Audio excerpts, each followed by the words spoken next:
strangely, I think there are two moments.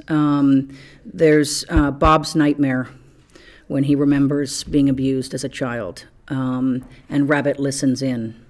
And that mirror scene when Rabbit is having a nightmare and Bob comes out and listens to him and sees the destruction he is putting on this child. And, you know, that he's not able to stop doing it, but that he sees it happening, and there is a sorrow in him for that. Those scenes, and the scene where Rabbit, Bob is sleeping and Rabbit goes up to him, and you know, children do these things when we're sleeping because they think we don't know. And I think every parent at least once has pretended to be asleep to see what their child would do. And they come and study us. And Rabbit, because he cannot yell at Bob when Bob is awake, yells at him silently while he's asleep. You know, what's funny is I think because I'm a mother myself, the pivotal scene for me is that last gift Rabbit's mother gives him when she locks him in the taxi cab, and when she's being taken away, holds it together and says, "Mommy's fine, baby. Mommy's fine. Cover your ears.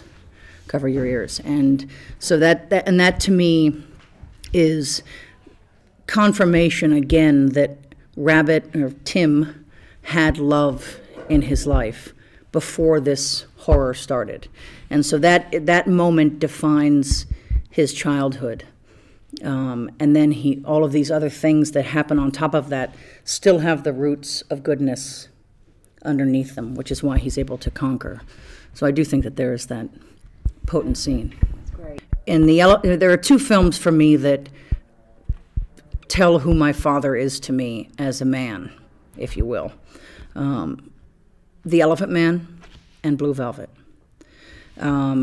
He is as much John Merrick as he is Jeffrey and Frank Booth.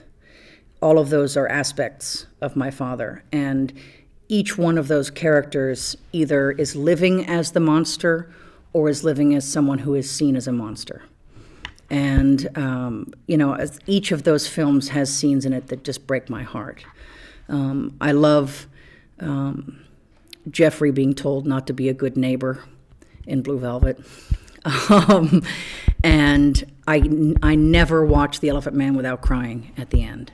The idea that he just wants to lie down like a normal man. He's had a perfect day for the first time in his life. And if it ends there, it'll end there with him lying down as a perfect man.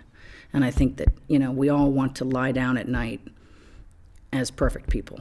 Yeah, I'd be afraid to add too much importance to any one scene. I mean, there are moments, I can tell you when I was the most scared in a movie.